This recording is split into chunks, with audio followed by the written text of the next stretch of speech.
Born from the real-world needs of Resolve Marine, the Resolve Maritime Academy offers unmatched training for maritime or marine, firefighting, safety, and resource management.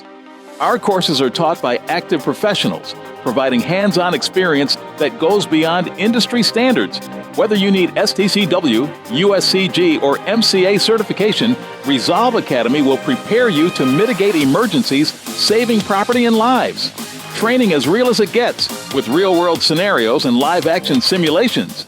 Push your limits, bring out your inner hero, and become an indispensable member of your team. Resolve Maritime Academy, where real-world training meets real-life expertise.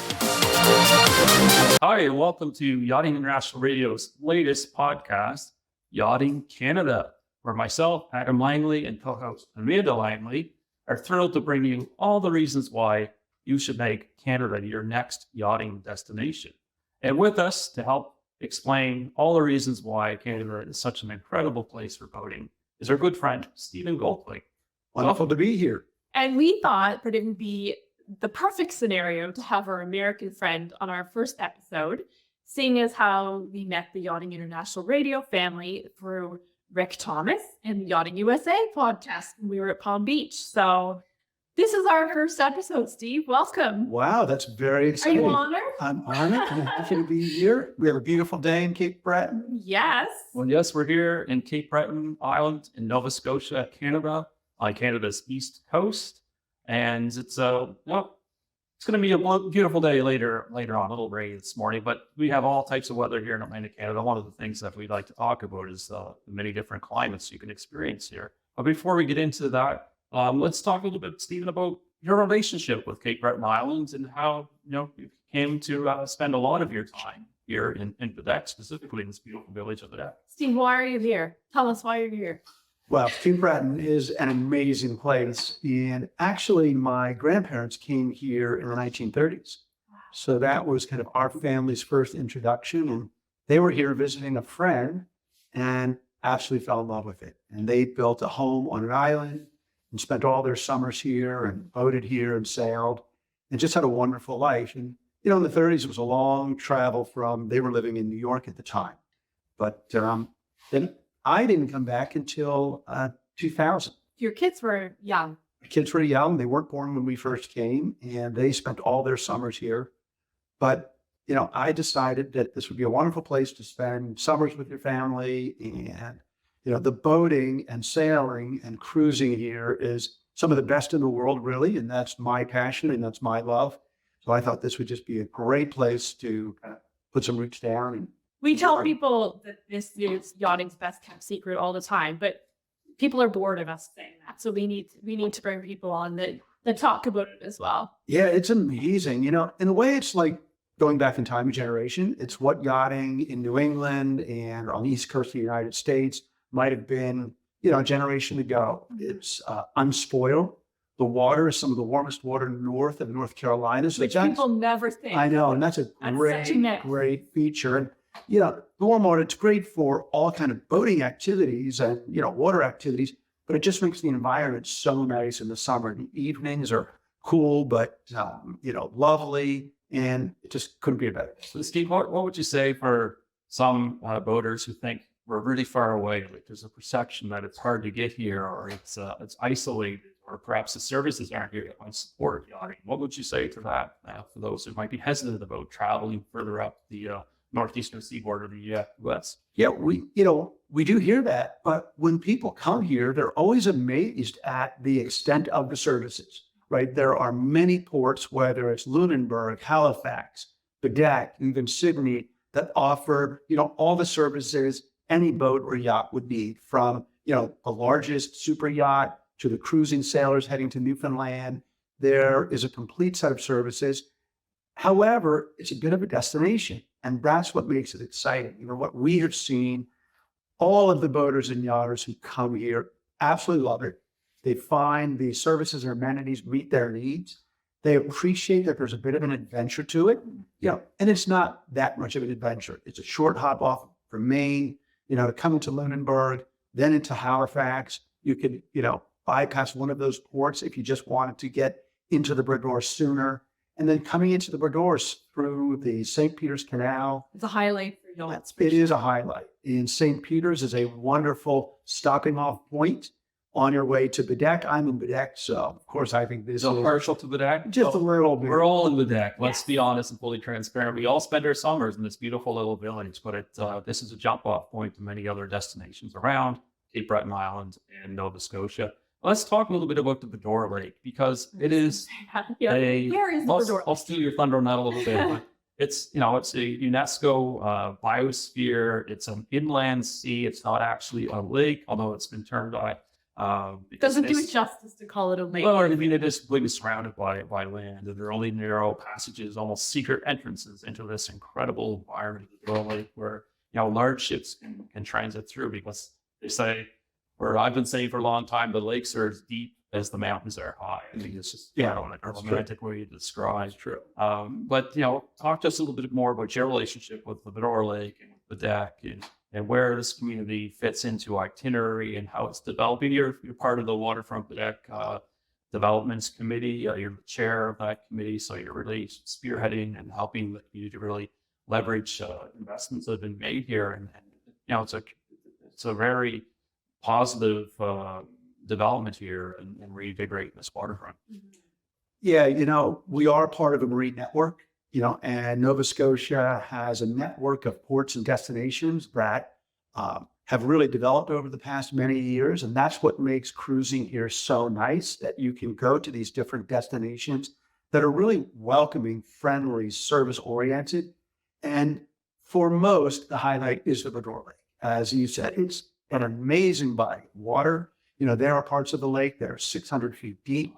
The cruising is just extraordinary. In part, unlike the New England coast, it's free of lobster pots. The lobster season is over July 15th, but even when they're fishing lobsters, you have to look to find a lobster pot. Let's just stop for once. But you can still get lobster when you come here. Yeah.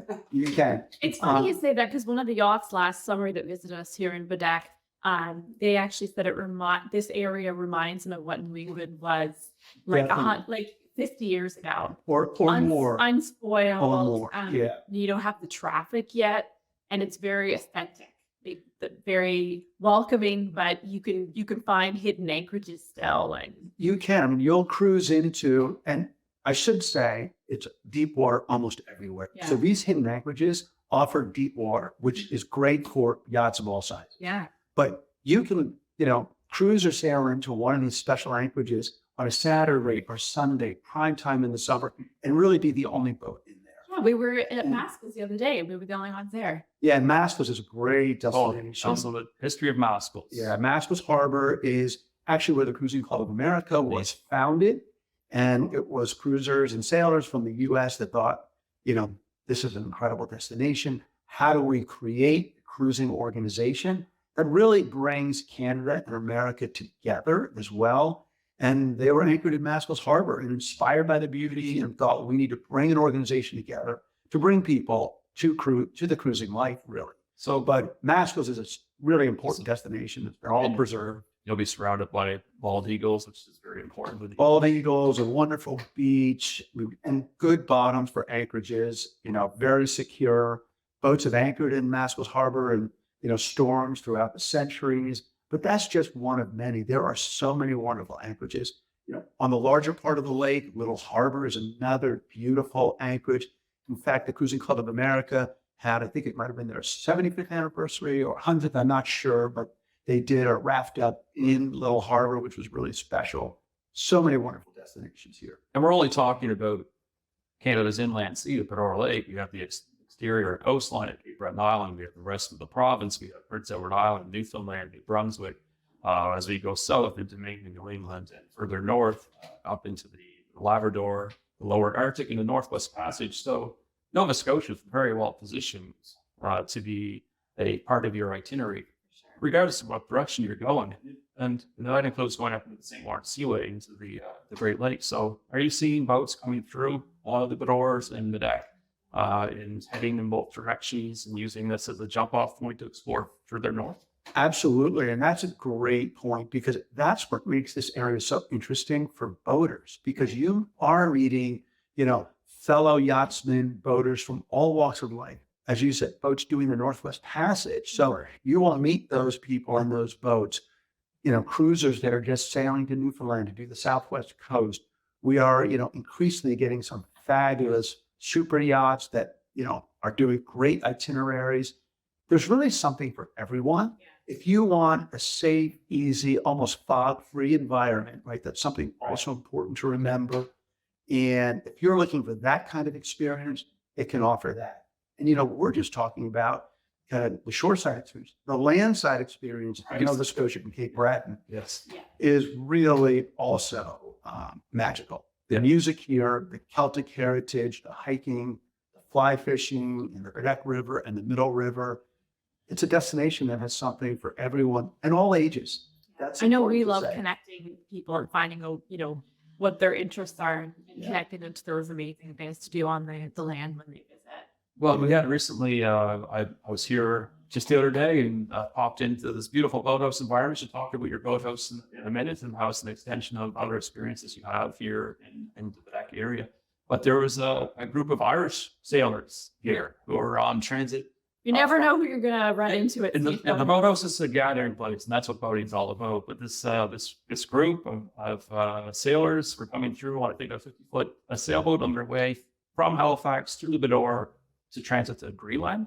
Yes, they're on their way to Greenland. Great people, a fantastic yacht, 49-foot Havre Grassi. They're young, they're motivated, and they're doing some really adventurous sailing. And, talking about services, they repowered their boat in Lunenburg. They, decided they needed a new engine to continue. That service was available. They then made their way to the deck, and the boathouse that we're in now, it is kind of a bit of a center. It's located right next to our public wharf, so we often have some of the boaters over. We get to know them. It's really as friends. And we've had crew parties here. We've had crew parties here. Yeah, it's a super fun destination. This building actually used to be my workshop. So, Steven, as an extension of this amazing boathouse experience, it's just part of the waterfront, adjacent to the public wharf where many of our visiting boats are coming in. You also have an extraordinary property, I would call, experience all on its own, called Bowen Island, which is just a short boat ride away from here, but it feels like you've gone back in time, disappeared from the rest of the world when you enter this beautiful environment you've created on this island. Can you tell us a bit about it? Yeah, thanks for that. Bowen Island is an amazing place. It's 1 nautical mile, so it is a short boat trip over, and you can go there in kind of any weather, which makes it really nice. And it's a place that I built a summer home on. It was owned by my grandparents, and it was an amazing kind of 10-year project where we had to build the barge, built a workboat. We worked with incredible local craftsmen and some old timers that were also special people. The people here are Gordon McCrae. And we cut the trees down on the island, floated them into town, milled them at a local sawmill to do all the paneling. And it's just a really special destination. And Steve's attention to detail is like no one else I know. Like, you don't do anything half-assed. You mill your own. Well, thanks. Well, it gives me chills as you describe how you constructed it. A lot of passion in that. Impress. Speak to your professional life and how that's kind of played into a lot of things you do, because Amanda said your attention to detail is impeccable. I think it comes from a lot of your engineering and other business. I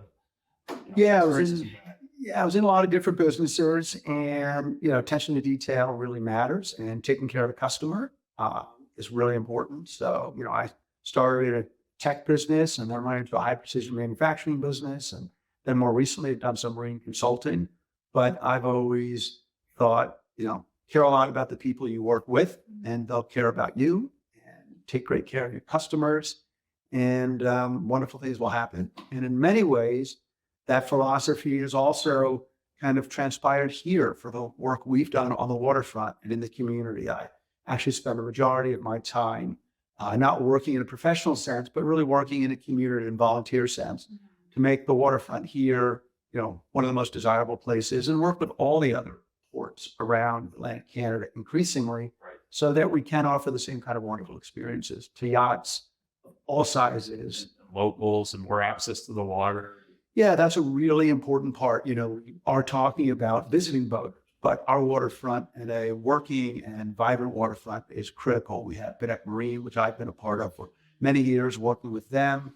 And how do we create more opportunities for local boaters and encouraging boaters and enjoying the water, whether it's a paddleboard to, a super yacht. Because sometimes when you're living in an incredible environment like this, you take it for granted. You do. So I think that's what's happening is we're trying to re-engage the visitor Well, we have and the local. Absolutely. and there are a lot of waterfront properties across the Atlantic here that are in a significant state of decline. Yes.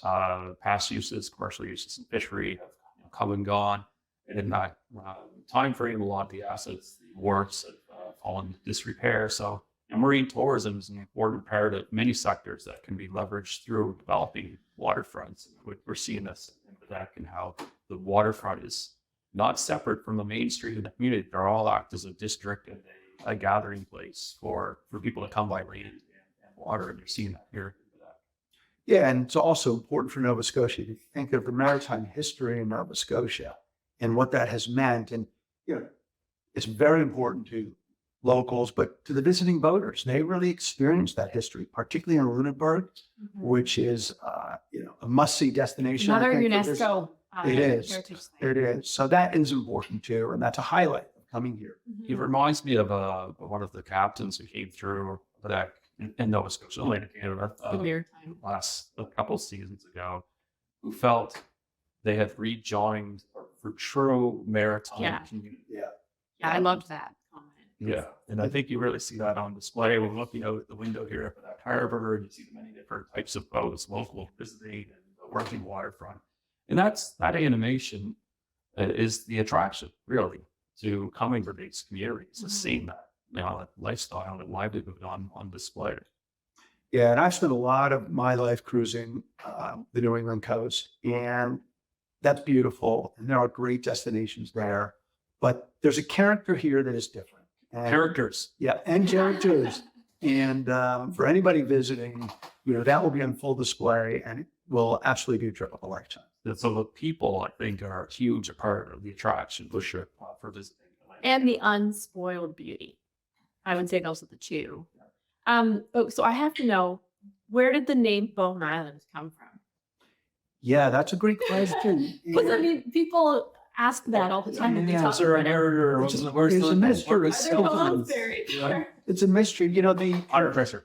The locally, families and residents would call islands, peninsulas, points after the families that own them. Right. So locally, it was known as Allen's Island. Okay. And Arthur Allen was a good friend of my grandfather. So that's how, when Allen passed away, my grandfather purchased it from his estate. But on the charts, it's known as Bone Island. So if you look at the nautical charts, it's called Bone So it Island. was always just on charts. Oh, yeah, Bone Island. However, I have a chart from the late 1800s, and it was Black Island. Interesting. How it went from Black Island to Bone Island. And Alan in the middle there. And then Allen, but Allen was kind of an informal. Yeah. I mean, Okay. I always told my boys they were pirate bones buried on the Yeah. island. So they'd be out looking for that. And so Bone Island is one of the exclusive experiences available through Super Yacht East Coast. You can actually, we had a yacht anchor off there and go onto the island and kind of It's have that definitely- experience. It's a one of the. It's not something you can find anywhere else. And it's hard to explain, there's hummingbirds that are fluttering around and you feel like you're worlds away from everything, but yet it takes just a few minutes to get there. And you really get immersed into this almost tranquility when you're out there. It's a New England estate. I mean, it has a very traditional aesthetic to it, but it's hard to explain in words how amazing that place is. Yeah, there's something very special about coming to an island. Yeah. And, the deep water does allow the big boats to anchor very close, and then you can tender in. You have a dock on each side, so you can always be in the lee of the wind. And it is a special place. It's an island And it's within an place we'd like to island. share. Or please. I mean, that's the maybe yes and no, but it's an island. We like islands, inside an yeah. island, on an island. I mean, and there are We're looking at Kidston Island in the background. Yeah. We've seen that. so I mean, Nova Scotia is just riddled with coves and inlets and islands and beaches and Cape Breton, Highland Mountains meet the ocean. So it's a spectacular coastline. Again, just part of a larger itinerary of Atlantic Canada. And the point of this new podcast, Yachting Canada, hosted by Super Yacht East Coast, Amanda and myself, is to introduce our boating friends to all these amazing places, incredible people, and destinations that are underdiscovered. I think Yes. you could say underdiscovered. People do come here. We have air and water. We don't have to pump it in. That's been a joke over the years. So igloos here. Well, yeah, we don't. The ice melts in the spring, and the water is swimmable in many places. There's many myths that we look forward to debunking. Should have just a podcast on debunking myths. We should. Yeah.